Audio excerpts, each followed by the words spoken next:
My name is Emily Carter, and I never thought one evening would unravel secrets in my family that changed how I saw life, forgiveness, and the meaning of trust.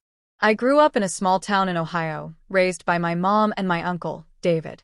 He wasn't just my uncle, he was almost like a second father after my dad left when I was just 6 years old. Uncle David was the kind of man everyone in the neighborhood respected. He coached Little League, volunteered at the community center, and was always the first one to help if a neighbor's car broke down or if someone needed a hand moving furniture. To me, he was steady, reliable, and unshakable. I thought I knew everything about him. Until that night. It was a late Saturday in October. I had been home from college for the weekend, catching up on laundry, and enjoying my mom's cooking. Mom had gone to bed early, exhausted from work. I went downstairs to grab a glass of water, and that's when I noticed the light from the living room flickering. At first, I thought maybe Uncle David had fallen asleep with the TV on like he sometimes did. But as I stepped closer, I realized he was wide awake, sitting tensely on the edge of the couch, eyes fixed on the screen. What I saw next froze me in place. It wasn't a movie or a sports game. It was old footage, grainy news reports, and home videos about my dad. My real father. The man who had walked away from us years ago. I had spent most of my life believing my dad was selfish, uninterested, and unwilling to be a part of my childhood. My mom never spoke much about him, and whenever I asked, Uncle David would change the subject.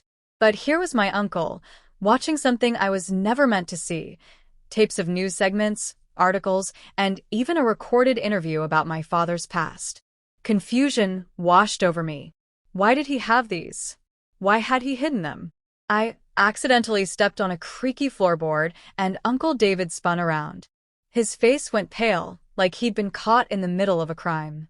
"Emily," he whispered, reaching for the remote to shut everything off. "What is this?" I asked, my voice trembling. "Why do you have all of this about Dad?" For a moment he said nothing. His eyes dropped, and I saw a side of him I had never seen before, ashamed, vulnerable, even scared. Finally, he sighed. "You weren't supposed to find out this way." We sat in silence for what felt like forever. My heart was racing, and 1,000 questions swirled in my head. When he finally spoke, his words shook me to my core. "Your dad didn't just leave, Emily. He was in trouble.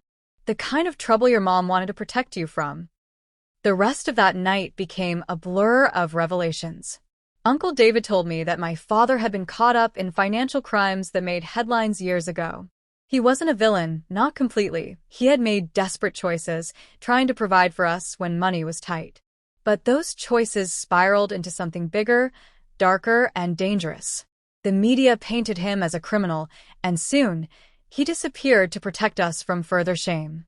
Uncle David had been the one holding everything together, keeping the truth from me so I wouldn't grow up hating my father or carrying his burdens. But now, sitting in that living room, I realized he had also carried his own heavy burden for years, silently protecting me from the pain of knowing. I felt betrayed. I felt angry. But most of all, I felt torn. For so long, I had believed one version of my story, and suddenly, that story was shattered. The days that followed were some of the hardest of my life.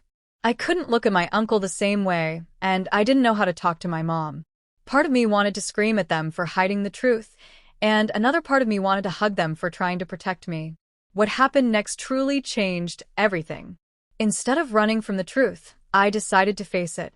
With Uncle David by my side, I began researching more about my father. I tracked down old articles, court documents, and even reached out to people who knew him before everything fell apart. Piece by piece, I began to see the man behind the headlines, the good, the bad, and the broken. One evening, Uncle David sat me down and admitted the hardest part.